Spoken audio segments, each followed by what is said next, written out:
Coming up on Be Kind, Let's Rewind.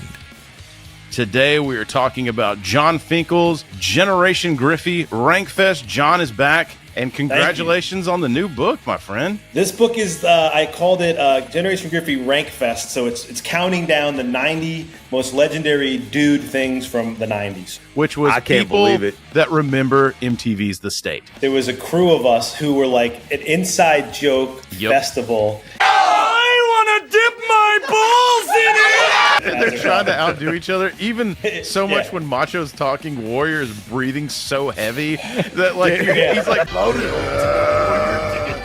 Riding a fine line between lunacy and being a maniac. My favorite out of all of them, Trish. Rockin' church.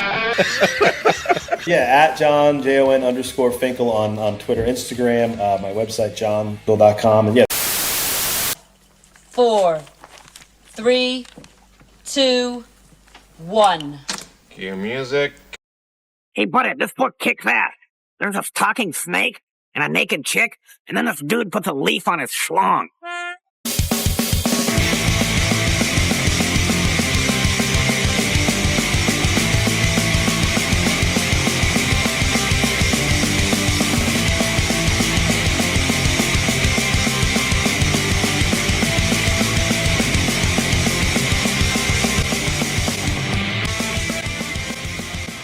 Welcome to Be Kind, Let's Rewind, the nostalgia podcast no one asked for, with your hosts, Chris, Leaf, and Shadwick. I'm going to dance on the line except for Leaf. What's up, everybody? Welcome back to Be Kind, Let's Rewind, the nostalgia podcast that no one asked for. Today we are talking about Jon Finkel's Generation Giriffey Rankfest. Jon is back. Dude, welcome back.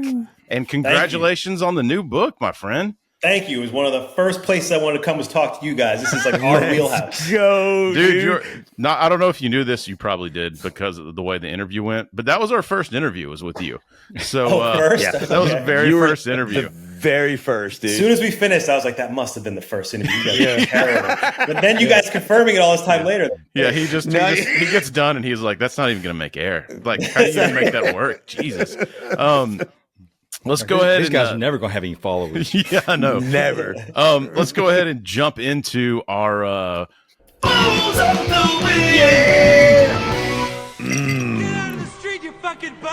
I wanted to jump in quick on this so we can spend most of the time talking about Jon's new book. So I'm just going to do a quick here. Got Monday Night Brewing, Hazy or Juicy Raptor. It is it has alcohol in it. There's my review. Shadwick, what do you got, man? So since we're talking about the 90s, and I know we talked about a little, we're going to talk about some Pearl Jam and some Nirvana. I threw on this old flannel, and I'm making like high school, and I'm going with the Parrot Babe. Oh my god, dude! Leaf, oh man, my what god, do you got? Man, I'm drinking a little bit of Pinot Noir. I'm trying to keep things classy. You know what I mean? Birthday is fresh and over. Thank God. On to the next one. So a little bit now? of 46, dude. Welcome. Me too. Dude, you too, man. I didn't see. I always thought you were younger, man. Yeah, that's no lie. See, here's what I learned. All right, I guess so. Jon is in shape. Jon takes care of himself.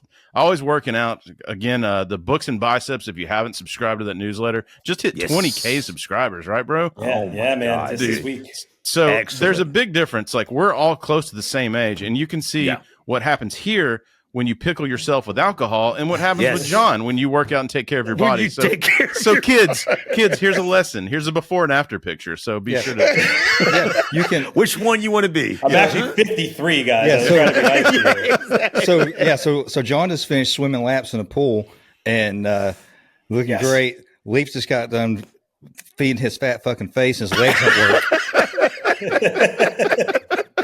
It was delicious. Jon, are you going to join us for booze? Dude, you know what? We talked the other day. I knew I was going to be coming back from everything. I just forgot when I came in. So I have a post-workout BCAAs, creatine, whatever. But I have it in the fridge. I tried to find, remember Red Dog beer? Like I was trying to find something that would be so 90s. Yeah, dude. So I will honorary find a Red Dog. Remember under the cap would be like the lead dog. I'll have a picture of all of that in post. I'll tell you what. We'll just do this, right? Yeah. Put it in. Yeah. We'll send you a 6-pack of Ice House if you drink it on air. Oh, dude. Hell yeah, man. And guys, as always, our booze of the week, be sure to check out our friends Zbiotics, zbiotics.com/be kind. 10% off. Help us, help you, blah, blah, blah, plugging stuff. So, John, let's get into Generation Giriffey Rankfest, which, by the way, I'm not only the hair club member, I'm also the hair club president. I'm also a member. The client. Do you have to blow in the cartridge before you? You can't even open it. You gotta. Yeah. So tell everybody kind of a quick synopsis of what this book is. This book is, I called it Generation Giriffey Rankfest. So it's counting down the 90 most legendary dude things from the 90s. So it's just 90 essays, literally 90 essays. It's a lot of essays, but it's an essay countdown starting at 90 all the way down to number one with my completely objective gut feel ranking of the 90 coolest 90s things from. I hate to tell you what this dude was doing in the 90s. Man, I was actually going to ask you that. Like, so you had. You want details? Yeah, not from you, dadgummit. I'm talking to John, dude. And so, like, I was gonna ask you, like, is this all? So you said this was like gut feelings. Is like, was this in interviews, or this is just like all your personal experiences? Yeah, this was personal. All me. So what I originally did, so the reason this book came about is I wrote a book called 1996, a biography, and that obviously was about one single sports year, 1996, which the thesis of the book was it's the greatest sports year of all time. What publishers don't like you to do is go outside of all that. So I kept be like, well, what if we did like a chapter on, something on 94 leading into it? And they're like, you can't have a book called 1996 called that. And then when I started talking about a sequel, people are like, well, what are you going to call it 97? Like, is it just the next year? And I was like, all right, I'm going to do. So I had unfinished 90s business that I wanted to empty out of my dumb brain. And that's what Generation Giriffey is. So the original plan I had was to do 9 categories with 10 each, like the top 9 in sports, top 9 in movies, top 9. And then as I was going through it, the top 9 food, gear, what I realized was ranking that was going to be ridiculous. Like, how do you rank like Lil Penny versus Hot Pockets? Like, there's no objective way to put, like Barry Sanders versus Gatorade gum or something. Right? We have these conversations like twice a week. Yeah.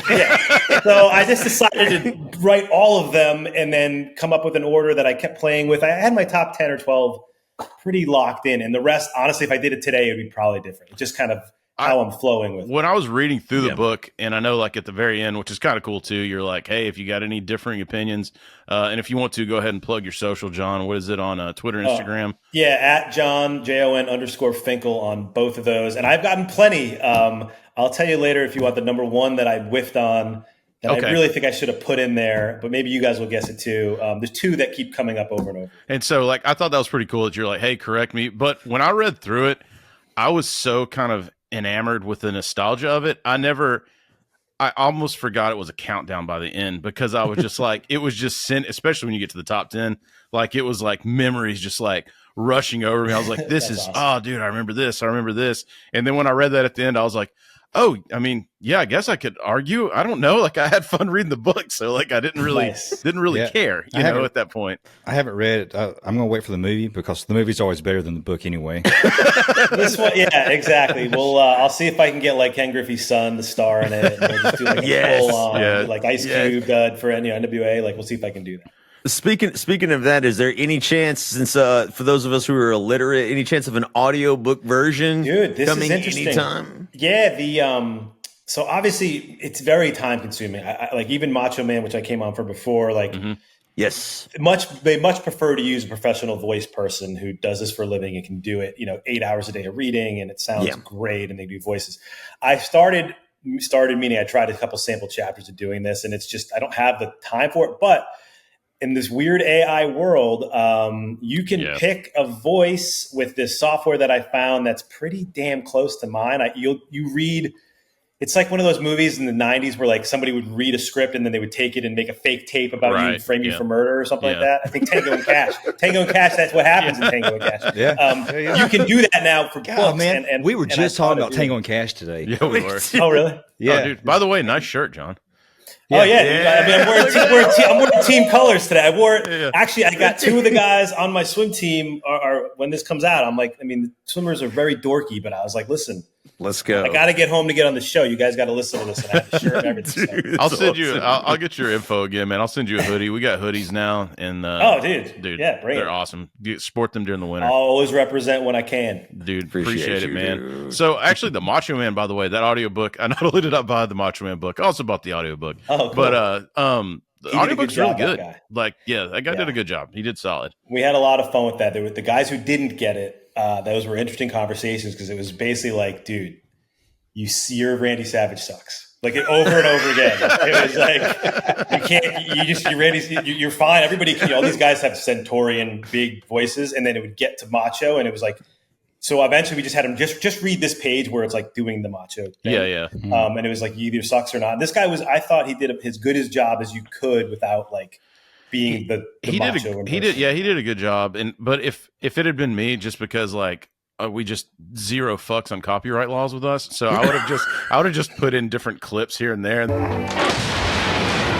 up the temple. Yeah. Step into a Slim Jim.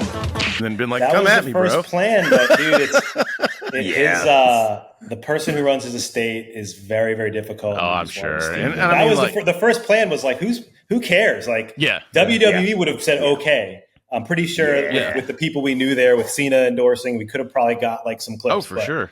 But that was like people were like, that's an electric fence, man. Just stay away from the person who runs his estate. Yeah, that makes a lot of sense. Well, let's jump into what I wanted to do is I picked out a couple of chapters, or a couple topics. Not going to give the ranking, just because I don't want to give any spoilers out, since that's what people care about now. Dude, I had somebody, I was talking about one of our podcasts at work, and I forgot what movie it was, and they're like, dude, spoilers. And I was like, that movie came out in the 90s. Like, spoilers. That's 28 years ago. The movie came out before you were born. There's no such thing as spoilers, man. Yes. He was dead the whole time. Shadwick, man, start us off with the chapter that obviously you have on your shirt, man. Oh, yeah. The Pearl Jam and Nirvana. I was like you. I was a much bigger fan of Pearl Jam back in the 90s. Yeah. I really didn't even like Nirvana. And then, after Nirvana, of course, Foo Fighters came out. And for years, I said, I like Foo Fighters a lot more than Nirvana. And then, I don't know, like the past 5 years, maybe, something just like switched. Like, I kind of got this feeling from Kurt Cobain, like, and I know he was probably trying to make people think that he didn't care. Yeah. But there was this kind of it was almost like his voice was cracking when he was singing all the time. It was, man. If you've ever heard any of the raw recordings, I was like, this dude's not even like trying. He just, and then of course you got Eddie Vedder with the fucking big booming voice. I would throw Soundgarden in just because, his range was so great. Yeah. It sucks too about these bands. Like Pearl Jam's all that's left, man. Like that's literally the only band you can actually go see now. And Pearl Jam's not Pearl Jam anymore. No. Well, I mean, I'd still go see him. John, did you ever get to go see Pearl Jam or Nirvana? Well, I guess probably not Nirvana. I didn't see Nirvana. I saw Pearl Jam when I was living in LA. I can't remember, man, whatever, sometime between 2000 and 2006 or something. Yeah. That would have been a good time to see them. They were pretty great. I am the worst with like remembering like the time of the album or whatever, but I remember when he I'm not one of those diehard, like I know every set and he did this and that, like I know some other places, but when he played Even Flow, I was into it, and like Alive, Jeremy, and like some of the ones like from 10 that I remember well. And of course, like, I remember the small town counter. I remember the names of the songs brilliant. But he was awesome. It was just that chapter was kind of like an entry point to grunge. And the idea was like, for us, for our age, it was like, when we grew up, we were kind of too young. It was like Bon Jovi and Def Leppard. And those were like the rock, AC/DC. That was kind of who was paid attention to. And I got mostly into hip hop and like Springsteen and some of the others were there before. So there's a lot of hip hop that kind of took over culture at this point in time.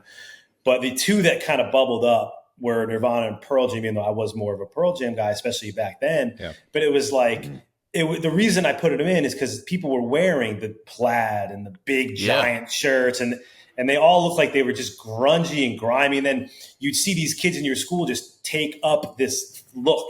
Yep. Right. And it was like, you just see them, even if they were just regular kids before that. All of a sudden it was like, why are you wearing these giant jeans and like Jinkos, baby? Long hair. Oh, I'm going to tie this around my waist right now. Yeah. Everybody was like an extra in Singles or something. But that's what's like good though, is like grunge was like a style. Not only was it a music, it was a style. I mean, hip hop was too. Like I definitely was. I'm not sure that I was Dr. Dre and Snoop Dogg's demo, but it sure landed on me. And I was like, dude, I'm from the mean streets of Tennessee. I took a hard turn, but like from middle school to high school, the type of music I was listening to. Like, I'm just going to throw myself under the bus here. Middle school was like Richard Marx. Did I get you? Yeah, man. It was like the sappy stuff, the VH1 music, and then I went more to like MTV, probably as a freshman, I guess. My first experience, of course, was with Extreme, with the hair metal bands. More than words. Dude, I was all about the old rock ballads, much like Shattuck was saying. And I remember my first experience with grunge music. I won't ever actually forget it. It was Temple of the Dog, dude, which for those of you who don't, for those who are listening that don't remember, was a version of what Pearl Jam and Soundgarden would become. It had both lead singers. Yep. In the band, it was a tribute album to Mother Love Bone, right? So absolutely, and it was something like that I'd never heard before. Is that the I'm Going Hungry song where they're all like this weird island singing to each other at the wind and the beach? I'm going hungry.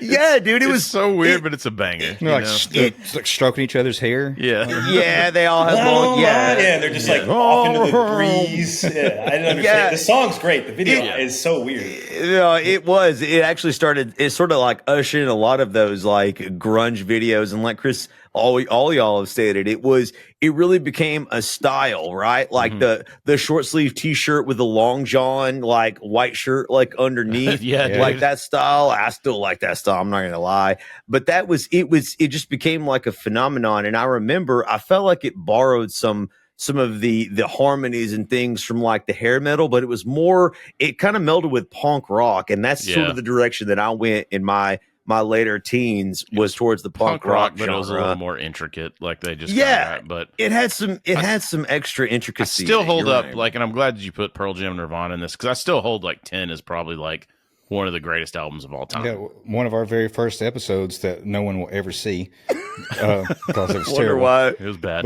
but we talked about like our favorite albums. There's no skips. There's a podcast out there. I think Shay or somebody did like no skips, and it's like that's one of those where even now, like Pearl Jam Radio on XM or whatever. Like, most of the time, if you catch it right and it's like a concert they do a lot earlier. Like you can just let it run for an hour. It goes like, oh, okay, this is 10 songs in a row that I know. It's awesome. Do you remember the last track? It was called Release. Wasn't that one in the 30 for 30 Michael Jordan doc? I think it was one of the songs towards the end. But anyway, I don't know.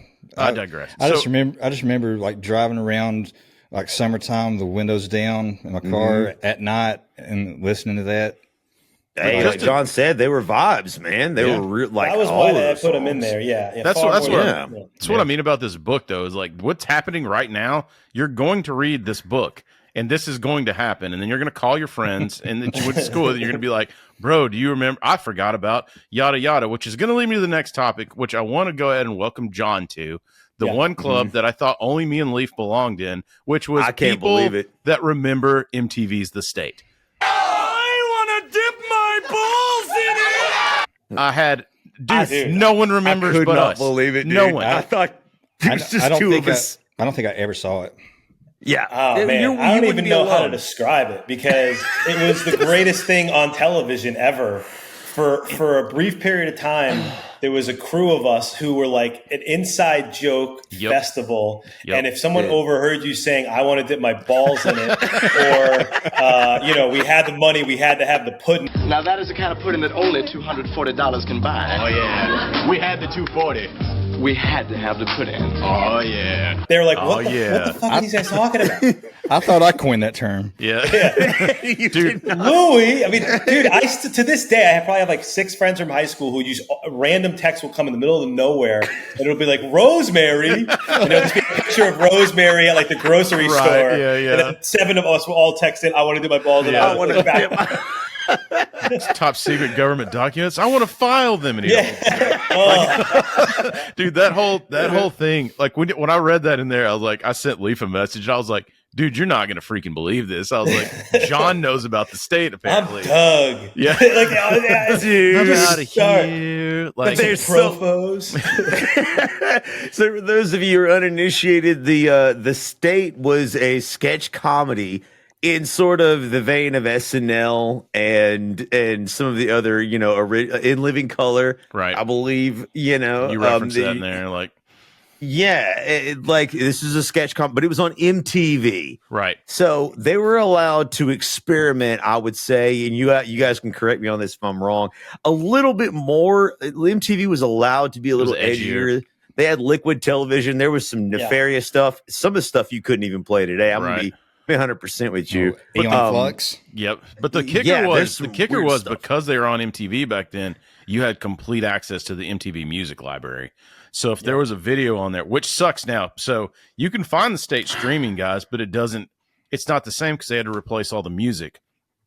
As Chris found out. Really? Yeah, as I was and so it's mad. not on YouTube anywhere. Like you have to I found some random site that had an original recording and it had like 2 episodes. My brother and I were talking about it. Almost all the things you'll find either like in a Reddit wormhole or something are just VHS, like literally a phone on a VHS thing. Dude. Like it's never just the thing, which I think MTV's sitting on. There's tens of us out here who really enjoyed it. It's like we talked about before. It's the Chris demographic. They're sitting on $75. I don't know why they wouldn't post it. It's crazy. Because I mean, those guys. For those that don't know, those are the guys that went on to do like Reno 911 and what Thomas Lennon's been in countless movies. Yeah, I think some of these guys have actually been in some real. David Marino Wayne did a lot of stuff. Yeah. David Wayne wrote or directed Role Models. That was from the state. I actually have a personal story about that. What's the guy the who was the I want to dip my balls in it dude? Like what's that? Ken Marino. Ken Marino. Yeah. Yes. That's it, Kim Marino. So my wife randomly one random day in 2012 was like, I want to go watch Wanderlust, this movie with Paul Rudd. Do you like my erection selection? And right, like there's like a bunch of big stars in this movie, and we go and watch it, and there's this scene with him in it, and let me tell you, she was cracking up, and I was dying laughing, and I was like, "You don't even know about that guy." And my wife was like, "Who is he?" And I was just like, I said, "It would be too long for me to explain to you, but he, as far as I know, like got his start on The State." Yeah. And he has this hilarious scene where he's just acting out and acting crazy. And it just brought me back to that moment with his unique brand of comedy. You could tell it's that style, but it's sort of like shoehorned in to. You were in the Northeast, right? When you were going to school with all this, like, were you in Massachusetts? Is that right? Yeah. So Massachusetts and New Jersey. So like, I don't know if like MTV, like we're down in Chattanooga, Tennessee. So I don't know. I remember we had to give like a story and tell like something in school one time about yourself. And I ripped off the Thomas Lennon skit when he was talking about doing monkey torture, but it was like mental monkey torture. Like he would, put the monkey down or whatever. And this girl's like, what are you talking about? And me knowing that she's going to have to present this to the class. So I was like, yes, sitting on it, man. So, dude, kudos for remembering the freaking Can I say state. one of the coolest things about the state was that you never knew when it was on. Yes. There was no night. You weren't like, oh, Wednesday nights 10 the state. You would just, and Beavis and Butthead was a cool thing that MTV did. Yeah. It was like, you just kind of hoped around 8 or 9 o'clock you'd catch a couple episodes. And sometimes you'd look on the old TV guide like thing where like TV Guide channel. Yeah. You'd be like, oh, there's 3 episodes in a row. Like maybe one of these is new, but even if it's not, I don't care. I'm just going to keep watching it. Dude, yeah. And that was like part of the experience was hoping it was on. Well, I mean, again, like the 90s, there's no, like you said, and you mentioned it in the book, like there's no like you can't just go queue it up and binge it, right? Like if it's on, you can watch it. If it's not on, tough shit. And most plus people, you couldn't tape it. The other thing, which is so taken for granted now, is like it would come on and you were just about to leave to do any number of things you'd have to leave the house for, and you'd be like, oh my god, like this sucks so much. Yep. And then you look, oh, it's on at 2 a.m. I guess I'll wake up then and watch it. And dude, I did that with Beavis and Butthead a ton, and we won't get into a ton of Beavis and Butthead, but made my heart happy that they were on this list as well. That's one of my personal favorites of all time for sure. And it crosses over. My son does I am the great Cornholio. I am Cornholio.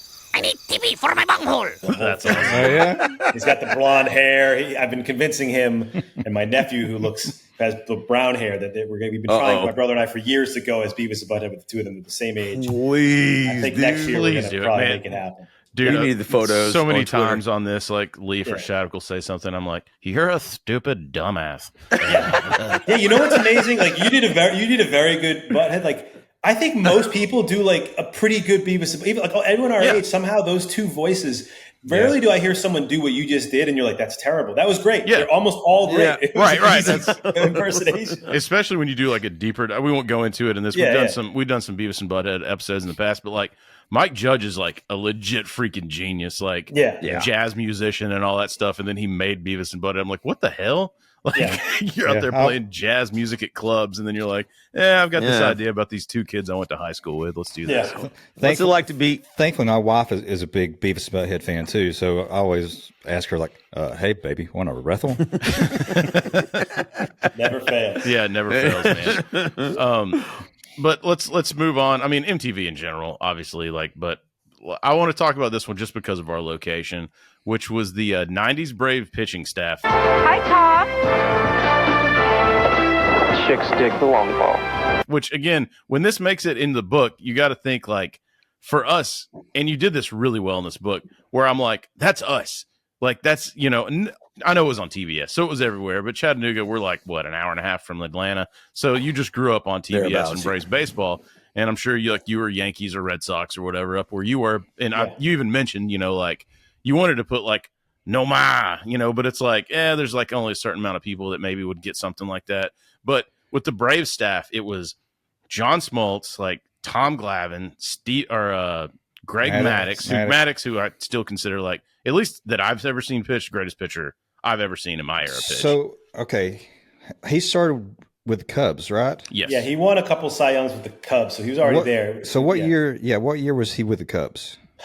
It was probably like 90. He probably went to the Braves like 92. Yeah, that's about right. I was going to say it had to have been because we had TBS here, but we also had WGN. Yes. So I was Harry Carey, guys. Hey, if you were a hot dog and you were starving, would you eat yourself? But I was, as a kid, I actually saw more Cubs games because it seemed like they played more during the day when my dad was at work. And then they did. That was their whole thing. They had no night. They had no lights for so long. That's right. That's right. Yeah. So when my dad would come home, he was not a baseball fan. He wanted to watch old like Andy Griffith or Gunsmoke or whatever. So that's stuff that was on, and so I didn't really get started watching the Braves until probably 92, 93. So I was actually a big Cubs fan. So I was kind of upset when Maddux left. That's weird. Like, my favorite player when I was a kid was Ryan Sandberg. My favorite player was Dale Murphy, but back in the Braves game. But that pitching staff, all three, the big three, all Hall of Famers, obviously. Mm-hmm. Steve Avery probably would have made it too. I think he probably had what they would call Tommy Johns at this point. Like he just fastball dropped off and you didn't know why. And I don't think back then they knew what would snapped in their arm that they couldn't, get the velocity up. But to have those three guys on a squad, and also to break my heart, postseason after postseason, except for 95, was criminal. But that was the 90s, man.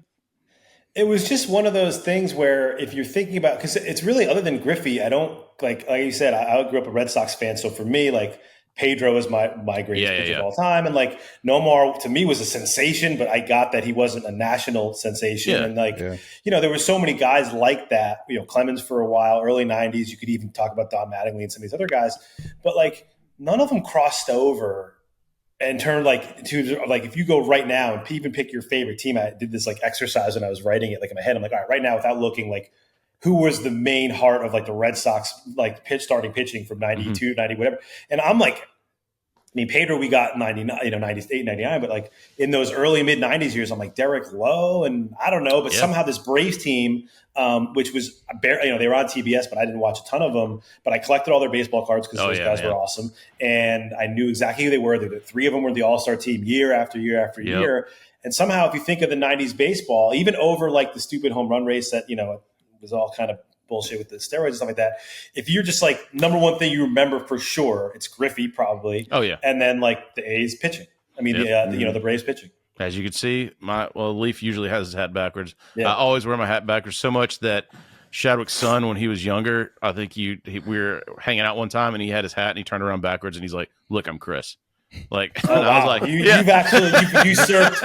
Wow. And I was like, well, you're the next generation. You're the reason.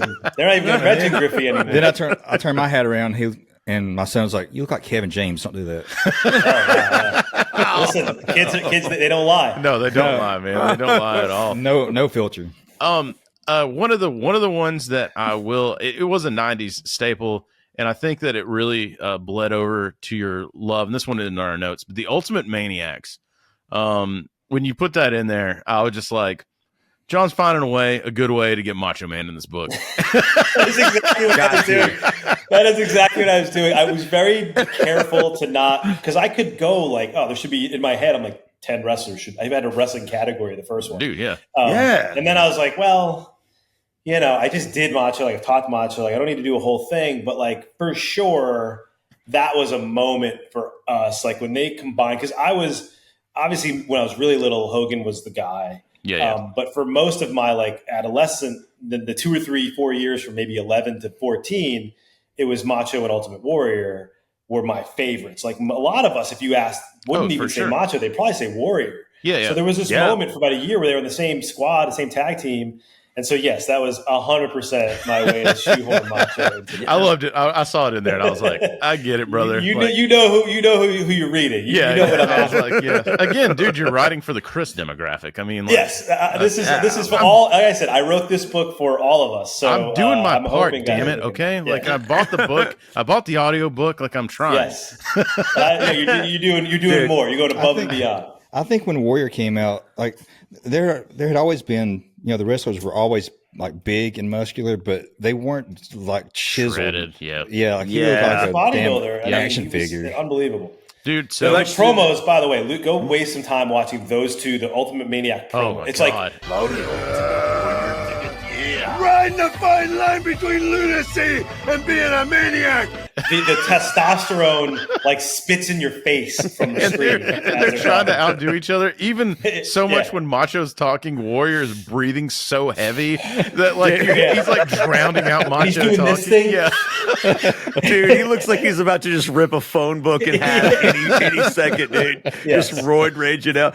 Much to a lot of wrestling fans' chagrin, I also really loved the Ultimate Warrior as well as Macho Man Savage. I feel like the personalities back then were just so exuberant and so over the top. And I actually I miss that. Like even though like Chris and I, I'm not sure about you, were attitude era kind of guys because we were in our we're angsty teenage years. Yep. Like, like the flipping the bird was just like bad, like the meanest, awfulest thing you could do as rebellion.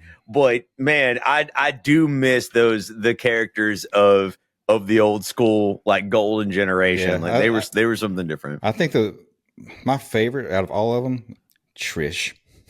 Trish Stratus. Well, that actually would segue us over into Rockin' Chicks. We've upgraded. We've upgraded the tech. Classy. Okay, I did not expect that. That is a phenomenal graphic. Nice cut there. You think Shadwick? Thank you, Shadwick, for that. But man, you idiot. Yeah, I do need to thank you, as I was just joking about buying the book and the audio stuff. But dude, thanks for giving us a shout out. In Books and Biceps, you helped us out. For those that don't know, to show what a good guy John is, I actually reached out because I'm a firm believer. And if like somebody does something for a business for a living, you don't ask them for something for free. So I was like, hey man, like how much would it cost to advertise in your newsletter? And you're like, bro, I got you. And I was like, dude, that's freaking awesome. And then even more so, I was like, when we were doing our top 10 early 90s crushes, I hit you up. You were like, hey, dude, Paula Abdul, which we were like, oh, we didn't think about her. Which She's would also up there. fall into the categories. You awesome jerk. Oh boy. Maybe dancing over rocking for Paula, but the same exact you know, set. but whatever. Look, I've got a new graphic and a new soundbite I'm playing with. But but dude, thanks for don't play with it too much. You're gonna go blind. I will go blind. That's what my grandma said. Thanks for sending us the soundbite too for our Black Friday. That was an awesome Toys R Us story. What was the toy again that you found? Cat dog. The cat dog. Cat dog, dude. How did you find an entire pallet? It was a crazy story because my dad worked for Toys R Us for many years, and so that was how I always got these every season. Thanksgiving, when I came home for 4 days, I'd work there, and then all the way through Christmas. It was just what I did, and it was cool. It was hard work. You get time and a half, and it was, get a job. I was like in high school and college, and I'd go on, I had my blue vest on, and you just got to know where shit was in the store, in the back room. Yeah. You knew what you were out of, but sometimes like the overnight crews, especially that year, the 18-wheeler would come in with all the toys, and they would you'd run out of space because they wanted what used to be called in retail overstock. So you have the stock and then the overstock. Right. And you just run out, and you sometimes you'd save a couple things for like, hey, look, like if we go out of this, we're done with this stuff by noon. Like this afternoon is going to suck. Like we have to like get some of this off the floor. And I told you one of those people I was looking around and they were out of it, and I went to look for something else. And I can still imagine the back room. You had to like climb over Teddy Ruxpins, and you were like reaching over tricycles. And I went and grabbed something, and I saw like the box had that Nickelodeon logo, that orange thing. And I was like, is that, and I moved some stuff out like in a movie where like, you're finding some treasure, I'm like, like scraping away all this stuff. And I was Zelda like, sound effect. I thought it was warm. Yeah. And I was like, oh my God. And like, it was, I don't know, 60 would ever fit on a pallet. And I was like, if it was a movie, when I walked out with 2 in my hand and a guy was like, oh, they're just like holding up Simba. Yeah, dude. Yeah, exactly. And parents now, I don't think there's an equivalent because so much you can get online and you can figure it out. And right. Last minute, Amazon's like, we'll deliver tomorrow. We'll deliver by 2 p.m. But back then, these parents were screwed. And I get that they waited to the last minute, but people have reasons or whatever. And it was cold in New Jersey. And man. It was a glorious, glorious moment. Dude, you had to be just on cloud nine. Then you went home, you bought a pack of Black and Milds and watched The State on TV. There was a place in New Jersey called the Char Grill. It had grill twice. Yeah. And they made these like double disgusting like cheeseburgers. And we used to go there on the way home because they were open till whatever. And during Christmas, you'd work till midnight or something. It was store hours were always extended. And it was cool. Like I said, you get time and a half. So I'd stay. I was 18, 19, 20 until as late as they needed me. Right. And then we go to this place and I'd knock back like 3 burgers. Yeah. And probably go home and fall asleep to Beavis and Butthead with French fries in my shirt. Stains everywhere. You're just like, and then just get up the next day and do it again. And you just didn't realize that was like the greatest moments of our lives. Well, what's funny? The aisle that everybody wanted was the video game one, because if you remember the old Toys R Us stores, it was like a section. Right. And it was so easy and like clean. People would come up with a ticket and they'd be like, you had to get the ticket out of there. Yeah, I'd like NHL 96. And you were like, oh, okay, cool. And you go back, and because the games weren't out, you just open up the thing and it was the most civilized section. Everything else was a goddamn madhouse. Parents climbing over each other, reaching to get other stuff like in Jingle All the Way.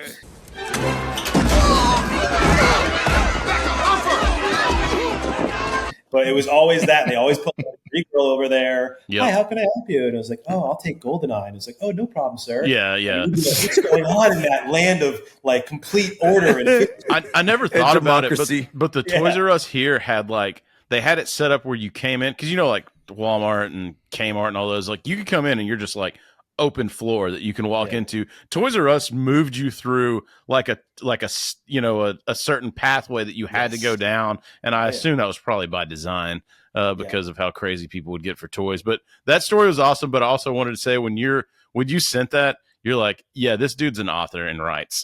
The way that was like formatted and like, I was just like, that's so good. Like, all of us are friends. Like, I remember when I went to the store and John's like narrating in a booming voice and like perfect grammar and storytelling. There's an arc. There's three acts to a story. Listen, you're gonna do anything worth doing right. You know what I mean? Absolutely. Except unless you're my friends, when I'm like, hey, I needed like a Black Friday story. My friends are like, well, this one time I punched a kid for like an $8 toy. You're like, yeah, thanks, man. Appreciate you. Appreciate it, man. Put on a shirt. Let's move over into the next topic, which actually took me over into shit stuck in my head this week. We got this one kid, Mongo. He's got a forehead like a drive-in movie theater, but he's a good shit, so we don't bust his chops too much. I trimmed the balls on that. Yeah, I trimmed the balls on that one a little bit, but you get the point. When I saw something about Mary in there, dude. So I worked at the movie theater when this came out. So we get no heads up on this, right?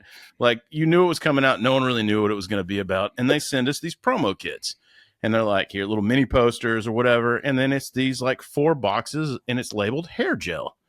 And I was like, oh, cool. Like, they got hair gel. And so, like, people are all, like, putting the hair gel in their hair, playing with these promo stuff you're supposed to pass out. And then we all saw the movie and we were like, okay.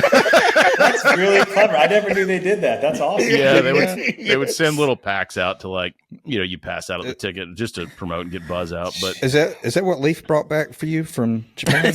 No, actually, from Japan, Leaf brought me this, John, and it's called cock grease. Everybody needs it. Triple XR. And it's actually a pomade hair gel, but for some reason Japan said, fuck it. So I love that. When you saw like something about Mary, like, again, I'm glad, like, this is one that we quote nonstop. And you also, when you had the Mongo line in there, I was like, that one and the Nepalese coins. All I got are these damn Nepalese coins. Which is like one that we all quote all the fucking time. And I was like, we're the only ones. And anytime we say it, maybe we need to move, guys. I will say, like, that's a good one. Like, for any time someone asks if anyone has any money, if you throw out like, all I have are these damn Nepalese, like, you're instantly, there's either bond there or the people, if they don't get it, we probably should be friends anymore. You're like, you know what? I'm gonna leave. We also use it for anybody who is like pretentious. It's just like, really, they're pretending to be upscale. I literally hear Chris lean over and be like, all these damn Nepalese coins in my. He's probably been to a Stadio Olimpico. Yeah, Stadio Olimpico. You built the Stadio Olimpico. Name's Norm. Yeah, name's Norm, man. Dude, that one was a home run. Like, again, there's 90 of these. Like, we could sit here and talk for like 17 hours about this shit, man. Like, I can't tell you again how good of a freaking book this is, everybody. So we'll have a couple more and then we'll wrap it up, because I don't want to take up all of John's time, because if we keep reminiscing on here, he's going to be here till 3 a.m. Legit. And he has to be back in the pool at like 4 a.m. I think is what Coach said. On this comeback, the entire premise of this comeback was no early morning swim. I'll do the night practices, and I even tried the Sunday. There's like an early 7 a.m. one. I was like, I'm not going to do that. So, dude, sidebar, did you swim like in high school and stuff? Yeah, I was all state, high school, Shit, like, of course. And then I started in college, and I just quit. It was like, who wants to spend? I was supposed to be like 6'2" or 6'3". It never happened. So with butterfly, your wingspan, I mean, it's like, I wasn't going to be like an elite swimmer. So, so I quit like early my freshman year. And then I just kind of dabbled in it for a bit. And then when I moved out to LA, I did a lot of ocean swims, like 1 mile, 2 mile around those kind of things. But I'd always wanted to get back with a team. But, kids, like, I coach everything. I do it. There was just no way. Yeah, and this is the first year. Yeah. Now I can, my daughter's 13. I can, like, there's no, like, my wife has to be home. If I leave, we can leave them for a bit. Right. And the pool's only about 10 minutes away. So this summer I finally was like, they can be home alone. So I'm going. So I joined the Masters team. And I do like 3 or 4 practices a week. Once or twice I'll go during the week in the middle of the day just to break it up. But stacking medals, bro. Stacking medals. Is it all in the pool? Yeah, I do. I have a gym in my garage that I lift at, as you guys know, in the mornings and stuff like that. But it's a lot of a couple Ironman. Like, there's one dude who's like an internationally ranked Ironman, just hoss. I can't even hang with this dude. I was saying I didn't know if like you trained in the ocean. Are you Are you on the coast? I live about 15 minutes from the water. Okay. So. Dude, that's awesome. Just because there is a chapter in which you already brought up, so I don't feel bad bringing up the spoilers. The Michael Jordan, Larry Bird commercial. I did see you talking on Larry Bird's birthday when the poster went rogue, and I really had some Night at Toy Story vibes in my head. Like when you walk away and the posters are coming to life. Like I got picked that up. It's really true. It's a weird thing. I can't keep it because Florida humidity. Like there's a certain Gorilla Tape that I can use that sticks everything on the wall. I have, if anyone's seen the picture of the Flex Factory there. And everything's been fine. And then on Larry Bird's birthday, I went out there and like I normally do after the kids go to school, and he's just on the ground. And I'm like, what the hell happened out here? And then I hung him up while I worked out. And my dad happened to come over for breakfast that day. And as I was finishing my workout, when he came in, it fell again. And he's like, what's going on? And I'm like, it's Larry Bird's birthday. He's just partying, man. I don't know what he's doing. You look down on the ground, there's a picture of like 12 empty Budweiser cans. Yeah, he's boozing it up all night long. There's a note that says I'm gonna shoot in your fucking eye. Yeah. So I just reinforced that he stayed up. But yeah, my joke was like he's there. It's literally half the guys in this book. It's like Bo Jackson and Reggie Lewis. All these guys are on the wall, and I was like, I don't know. Larry just shot himself to the floor. He was just like, dude, I'm getting out of here. He's like, you know what? It's my birthday. I'm fucking bouncing. Like He's always gone his own way. He's always gone his own way. For sure. As we start to wind this down just a little bit, this one's we'll probably talk about for a little bit. We did an episode with our good friend Gibbs on this. Blockbusters on Friday night. So our video rentals on Friday night, depending on what part of the nation you're in. This one, like I said, I think we did almost a 2-hour episode on this where we just talked about going. You hit on all the points too. The the tricks of the trade when you're there, but just that feeling. Gotta check that return box. Yep, absolutely, every time. But like, you remember the first time you did it though? Yeah. And you were like, you're going in and you're like, oh, they don't have face off, and then you'd be like, wait a minute. People just walked in with them thing. Maybe they have. And that was one that I didn't know. I thought I invented it. Of course, relatedly, everybody. Everybody else is like, "Hey, dumbass! Like this is." Yeah, I started going to the return bin first. Yes, everybody. You go in and you just head right for you didn't even go to the new release rack or whatever. Yeah. But like, the feeling of even this. I think the biggest feeling was pre even having a license when like.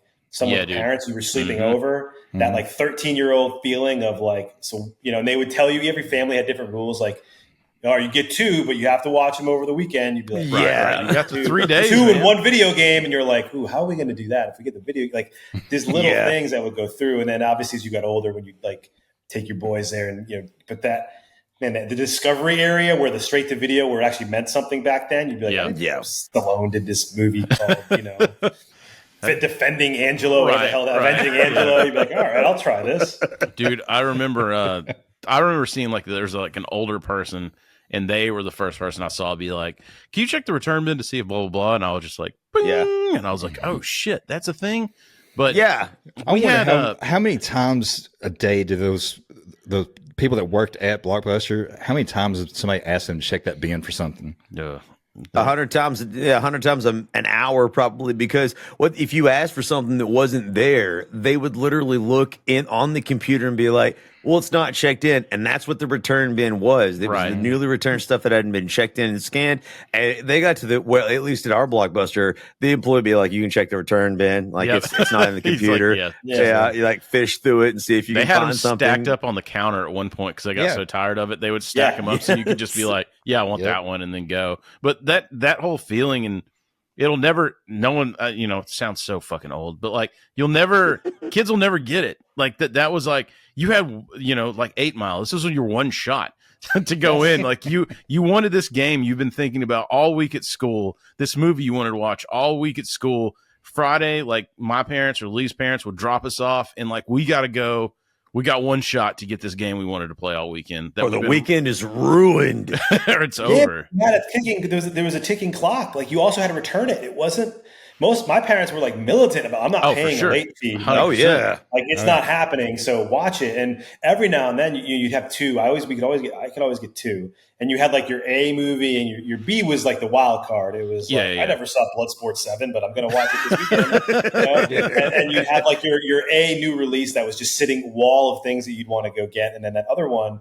And man, if that first one was bad or the second one, you'd be so bummed out because you're like, well, now I'm going to return them. And like my parents would never let me get another one when we return because it's like you're not watching during the week when you're at school. 100%. And so there was still freedom there. Well, the good thing about the weekend was we didn't have to sleep when we were 13. So, that's very true. Yeah, so we never needed two movies and a video game. Piece of cake. Yes. Yeah. So we would get the movie, the video game, and it was like, I mean, you were probably the same way. You'd play outside all day, and then you'd go in at night and you'd play your video game or watch your movie till God knows when, and then you would sleep 2 hours, and then you'd wake up, and then life continued because you were like 12. And that was with infinite energy. Yeah. You were never tired. Like you were never. And my son's 11, dude. He's never tired. Like I mean, eventually he'll just sleep, but like if at that moment when he's about to fall asleep, I'm like, dude, let's go shoot hoops. He'd probably be like, yeah, fine, let's go. I've been waiting. I'm sitting here waiting for you to ask. Yeah. Like, I know it's 10:15. I should have been to bed an hour ago, but like I mean, I don't know why you didn't ask. Like, let's go. Because I did the same thing when we were talking about MTV earlier. I did the same thing where I just wake up or just stay up like and watch MTV till 3 a.m. and then be up at like 6 to go to school. Sports Center, I mean, dude, I watched it back to back all the time.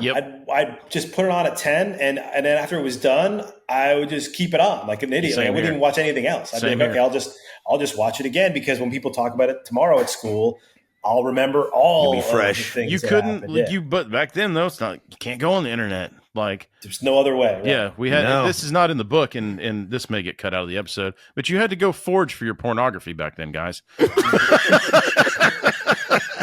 were like, if your dad maybe had Playboy, right? Maybe, or your friend. Or your friend's dad. Yeah. Or your friend's dad. And you knew where he hid it because they never just left it out. Right. But outside of that, you were kind of screwed. You were kind of maybe Cinemax. If someone you'd catch like a Shannon Tweed movie back in the day. or if there was a free. You're preview. Speaking my language now. Chadwick's like. There was a free preview. Oh, you were a Night Eyes guy, huh? Night Eyes 2 or 3? It was Scorned for me. Okay. The two that I remember very, very well were Night Eyes, I think 1 or 2, and then the Poison Ivy 2. Yes. With, Poison Ivy was a classic. Yeah, Poison Ivy was one you could rent as well. So that was we had a late charge story. I don't know if you want to tell that one, Leaf, but it's a pretty funny one. In lieu of that story, I do want to ask before we tell that one. Was that when the VCR got all gunked up and you couldn't return it? No, you just made that up. It didn't happen. I just want to know, was there a go-to? So like when we had this, we talked about this episode on a previous podcast. Gibbs, our friend Gibbs would just go ahead and buy the movies he really, really enjoyed. I don't know if you were like this, John, where you would have a go-to movie or a video game that you would just rent over and over again. Yeah. That you could have easily bought it if you did it. You could have. It was just like a comfort thing about it. Did you do that too or no? I had one or two. Yeah, there was a couple of video games I did that with. I can't think of any movies off the top of my head that we went over and over again because my dad luckily was a big movie guy. So like, when we I don't know, they did like a renovation in our house in our family room, and he got those speakers, and I don't remember like 90s dads love to put on like Top Gun and be like, oh, we have surround sound. So any action movie, all I had to say with my dad was, and my brother and I used to joke about it all the time. You know what? This might sound really good in surround sound. That was basically from my dad. We call Big H. You got him. Yeah. So any action movie, you'd be like, you know, Dad, this probably would sound really good in the surround sound. You'd be like, buy it. Let's pick it up. Got him. So we kind of had a. So me as a dad now, I would totally fall for that. Yeah, dude. I'd be so easily manipulated. I'd be like, you're right. You're absolutely right. Like, you know what? Armageddon has some great scenes. I bet you that sound great in surround sound. I bet you Aerosmith and surround sound would be amazing. For my family, my brother rented Jurassic Park about 19 times. He could have brought probably 4 copies for as many times as he rented that movie. And I mean, GoldenEye 007, I probably rented that game 19 times. You know what game? Now that you said that, the game that we used to rent, I don't even know why. Remember game 1080 where you would snowboarding? Yeah. I never bought that game, but I bet you we rented it 50 times. Dude, you could have bought probably 2 copies for what you paid. We were the same way. Why did we rent that? Dude, me and Leaf used to rent. Me and Leaf would rent Streets of Rage like 2 and 3 all the time. Toe Jam and Earl all the time. Like we would go look for a new game. If we didn't like it, we would go back to these like 4 games and we would just rent them over and over again. And sometimes you'd hit the magic number, like because back then you saved on a cartridge, so it's like you got a weekend to beat this game. and there's like a race against the clock, right? The person, who gets is going to erase your game. But 100%. Sometimes you would rent it again if you rented it the next week, and you would be it'd be a Russian roulette, but you would get the same cartridge. I had it happen a few times in my save game, and I was just like, life is complete. Like, 1080 is the one that jumps in my head, and it was like 1080. You do some cool ass stuff. Oh, that was a fantastic game. In fact, like I remember that being one of the top. I believe it was N64, if I'm not mistaken. Yeah, right? N64. Exactly. Excellent game. Was it Joe Montana's Sports Talk? The Sports Talk football? Yeah. Was it Sports Talk? I thought it was like a quarterback club. Or something he had like a couple games. But it was on Sega Genesis, right? Yeah. I remember renting that, and then I faked being sick Monday, so I could stay home and play it. Yeah. So, John, I assume, did you play this is obviously the cover is based off of an N64 game. Was this one of your favorite games? Like because Griffey had a couple for N64. He had a few, N64 was the reason I think I maybe like was so drawn to it is because when I finally got the N64 in that game, it was right around when I went to college. Mm-hmm. And so I kind of just stopped by. Basically, whatever games I had at that point, I kept for like forever because my brother was younger than me, still living at home. I didn't buy new games anymore. So whenever I came home from school, and you come home late after going out or whatever, we had a basement. It was just the same games from like freshman year, sophomore year, high school that we kept forever. Yeah. And I would just go back to like playing Ken Griffey Jr. Slugfest. I know he had a few others, but that was just the one we had. I'm sure you guys had there was just like 7 or 8 that we just had that eventually I would just play all the time because we had them. Yeah. Not even because they were great. I think that was a fun game.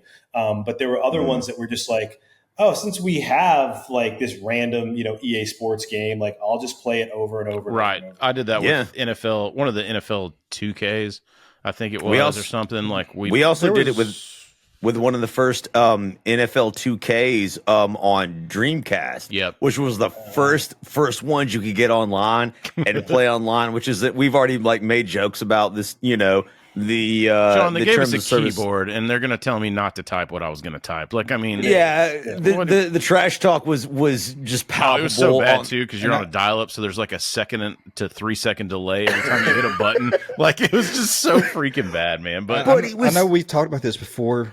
The Sega Saturn and the Sega Dreamcast. I can't remember which one. Saturn was first, and then Dreamcast was the last machine they made. I think I had the Saturn. Okay, yeah, and that was the first disc game, right? That was the first one of the first CD consoles. So TurboGrafx. Yeah, TurboGrafx. The Saturn and then PlayStation were released around the same time, but TurboGrafx was the first one. So Saturn had whatever their version of basketball games, but that was the first one I remember where you could create a player. You could change all his attributes with the stats. So you make like a dude that's like 5'6", named Harry Balls that can dunk over everybody. Murder the other players. But there was like comfort in those like certain games. So that the Griffey one was kind of a comfort game for you. The two that just sat, I remember in our basement. I mean, we had like later on we got Tiger Woods and some of the fun ones. GoldenEye, obviously, like there was only so many times you could beat it, but that was one. Griffey, and we had NBA Jam. Leaf's like, you beat it? Everyone had NBA Jam. Oh, dude, yeah. We had NFL Blitz. Remember NFL Blitz? Dude, did you?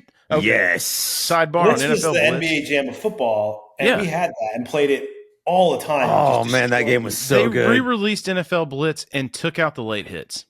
Oh, really? The whole point was the late hits, and they released these arcade cabinets and stuff, and it was like last year. They had like that One Up company or whatever, sponsor our podcast. They released this thing, and it was like, dude, it was the late hits are out because I was like, oh shit, like this may be something I'm interested in. And then I was like, you know what? Pass. Hard pass. Well, because you got jacked up is done now. So dude, I know. I guess NFL is cracking down by making sure the video. There's nothing more cathartic than like losing yards to a sack and then just freaking wrecking the dude like after the play, man. I can't remember it felt button, so but good. It was like you would go from like here on the screen to just across. Oh, dude. That's great. You could lose you could have given up the touchdown, but have the satisfaction of like messing that guy up. As we start to wind down just a little bit, you mentioned earlier that there was a couple of omissions in this one. To be honest, like I said, when I read through it, I didn't have any suggestions because I just like the ride. Like the book for those that don't like read a whole lot, I'm telling you, this book reads so easy. And if you're busy or somewhere, like it's broken up to where you can read just like number 90, number 89. I got to go take a shit. I'll come back and do this. Or you're at work and you got to go do some stuff. Like it reads super easy. It's going to send you into a montage in your brain, sending your friends text messages and everything. But so I don't have any omissions, and like I basically agreed with basically everything you said in there. But in hindsight, you said there's a couple things you would change. And again, I'm not giving away any rankings or anything. But, no, that's fine. But what would you change? The big one that I even thought about and had in there for a while is, at least for me, the scenario, Tribe Called Quest scenario. There's a couple songs, so Regulate's in there, Chronic's in there, a couple other hip-hop songs, but like that probably should have been in there. That had like a full-on moment where like, I remember staying home trying to memorize it myself, like trying to memorize Busta's. Was that the one with a world tour in it? No, it was like here we go, and then it went all the way through. Yeah. So that one, a couple people have been like, dude, how'd you leave? If you can't put it in scenario without regular. Because I had Tribe Called Quest first album, and then Diggable Planets. I had I went through a weird jazz phase. Then I was like, oh no, there's gangster music with fucks and shit. Way more fun, yeah. Yeah. I relate way more to that. Yeah, exactly. Yeah. I actually learned those from Chris because, like I said, I sort of veered off into a punk rock era and ska music. And so, but I learned a lot of that from Chris, and I didn't find a Tribe Called Quest until way later on, probably in the early 2000s. And I was like, oh, so no. Good. Yeah, so good. Dude, man. I felt like I'd missed the bus, man. Like, it was really upsetting. They were awesome. So that was one. Yeah, okay. Then I'll give you a show, which you mentioned earlier, which I think I just didn't have it in because I talked about Jim Carrey, but I didn't have it Living Color as its own chapter. I had The State. And I had SNL, obviously, at the time with some of the guys that were in there that have all, become legends. There was so few of those skits that have like really still mattered. I don't know. It didn't, but a couple people have written to be like, how did you leave off in Living Color? Well, that was big for us. And it was big for like launching some people's careers. But it also was like with everything, like The State was bigger in Massachusetts than it was here. But in Living Color was bigger here than was The State. So it's and you did I thought that was good too, that you covered the look, man, like I could have gone John's top 100 from Massachusetts, or when I was in college, and it wouldn't have hit, but you made a conscious effort. So I mean, like, I forgive those. And actually what's messed up, I actually bought seasons we're going to cover in Living Color on the show, so I had to buy like seasons 1, 2, and 3 on DVD. They're not streaming anywhere. You can't buy them on Prime. Yeah. I don't know. I couldn't think off the top of my head. It's like Homie Don't Play That, and a couple other things jump in. Oh, and I'm sure Fire Marshal Bill. Yeah. Stuff like that. Is that a call? I'm not knocking it at all. I just felt like, again, it's 90 things. Like a couple people wrote like, dude, it's 90 things you can't find. Like, but like, look at how many categories you're covering, man. Yeah. You could have done 90 music. Could have done 900 things. Yeah. The last one that a couple people mentioned. So I have there's some 90s to your graphics. I think there's some 90s women in there who made it from supermodels or things like that. Cindy Crawford and Tyra Banks and some others, Kathy Ireland. So two guys wrote, and it was like back to back, just when they first got the book a couple of days ago, and they both were like, "How did you leave off Jennifer Love Hewitt?" And I was like, "Oh no, she actually didn't make it our list either, though. I never really liked her. In our defense, our list was early 90s, so ours was like that's probably 90 to 93. Yeah, but she was a little young then, wasn't she? Like what was the? I already blanked out on the movie. Like, We Know What You Did Last Summer. Can't Hardly Wait. Is that Can't Hardly Wait? And it's like Can't Hardly Wait. So to me, I wrote, I'm like, you know what? She's probably in the next 90, so I'm not really worried about it. But like, So those were the three. None of them egregious. I felt bad. Scenario felt good. And then there were people who've mentioned movies and certain things, and I'm trying to argue like, well, that's not dude enough. Like that's the thing too, right? Like if you're talking about just in general, like Forrest Gump or something, right, belongs there, but not in this kind of book. It's in the context of this. Did you lean heavy? I didn't go through and like break this off into analytics like I'm on ESPN or whatever. Did you lean heavy on a certain category in this? I didn't notice if you did, but like I don't know. I started doing the original thing that I told you with like 9 categories of 10 or whatever it was, or 10 categories of 9. But I stopped after like I did like comedians, and I think I did comedians, I did movies, and then I was like, this is dumb, because when I went to gear, that's what it was. I went to gear and I was like, how am I going to compare like the Charlotte Hornets starter jacket to Something About Mary? There's no objective comparison of why these things would matter. And so Muggsy Bogues jersey. Yeah, so I have no idea. I don't know. It'd be funny if in town to play the 49ers, dumbass. Yeah. There's at least 10 movies, probably 10 athletes, and then the rest is probably scattered. I think you did a tremendous job. And like I said, we're not going to give away too many spoilers, because you need to go buy it. And guess what, guys? Yes. Amazon is easy and quick. And so you can get it on Amazon. Actually, I have a Jon Finkel alert on Amazon. After I bought the book, 3 days later, they sent me a message that said, hey, John's got a new book. And I was like, yeah, I already got it. Well, obviously buy it twice. That's I was like, solution. I was like, shut up and take my money. That's in case you want to read it more than once. Right, exactly. Because once you read it once, you got to throw it away. I just want to say thank you, John, again for coming on again, and I'm looking forward to reading the book, because after hearing that it's your experiences, I don't think whatever you think you may have like left out, like you talked about your own experiences and what had an impact, and that's actually fascinating for me, because obviously my experiences growing up were different than yours, and I think that's the value in a book like this, is that you're talking from your experience, and me seeing it from your eyes is going to be something that I'm really looking forward to, because I wasn't a big sports guy. Still, I understand sports, but it's not something that I really like get into as much. I'm more of like a gamer. I do enjoy some of the same music, but seeing how through your eyes, a lot of this nostalgia was like how it came out. That's always fascinating for me. So I'm really excited to get your book and see. It's probably like 80% of it is probably universal, I would say. It is. I think so. You mentioned comedians. Of course, we love Norm Macdonald. He had a show online. I think it was Norm Macdonald Live, and Adam Egget was, I think, the producer and kind of like his assistant. And he always would make him ask the guest this stupid question because it pissed him off so much. But where do you get your ideas?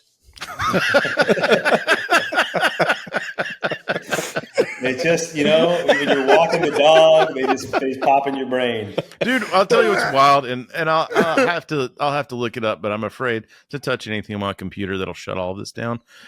But we had you on the show, I want to say 6 months ago, like if that. Yeah, probably April. And from that time, you came up with a new idea, wrote a book, got it published on Amazon digitally, everything, and now we're in the audiobook. Like, that's well done.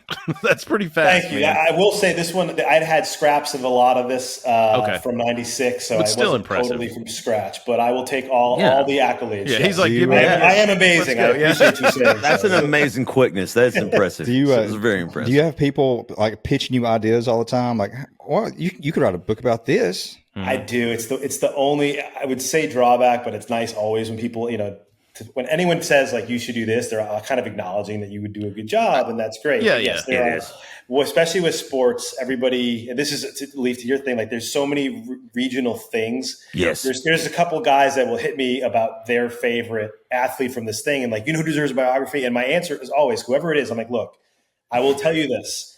I grew up in Boston. My favorite athlete ever growing up was Mike Greenwell, Gator Greenwell. This is a guy who wrestled alligators, was an all-star in baseball, raced cars, one of the coolest human beings ever. And you know how many people would read a biography if I wrote of him? Like 7. At some point there has to be the audience. Let me pitch this to you as a Sports Center guy. Yeah. A book on Dick Trickle. I'm just saying, like, let's just get it done. Let's print it. Let's get it done. But you mentioned earlier, I've had, how many times people are like, dude, there's no Dale Murphy biography. Because nobody would read it. I don't know, dude. I don't know if there's a book on Dick Trickle, but I think there's Dick Trickle on a book somewhere. There you go. And with that, we'll go ahead and wind down. John, do you want to plug your social again? Please. At Jon, Jon_Finkel on Twitter, Instagram. My website, jonfinkel.com. And yeah, Books and Biceps is a thing. We just crossed 20,000 subscribers, which is crazy. Free to sign up, guys. It's free to sign up, and it's free an excellent newsletter. And then coming out soon, depending on when this comes out, my top 15 books of 2024 comes out, which is like usually the most popular thing that I post all year. Those are always great, man. He always, every week in this newsletter, you got suggestions for books to read. You've got, you checking in with some workouts. You got, if you enjoy what we just did on this podcast, you will love this newsletter. So sign up for it. That's the perfect lead in. Yes. Yeah. Sign up, so with that, again, jonfinkel.com, we'll go ahead and take it over to our Norm Macdonald clip of the week.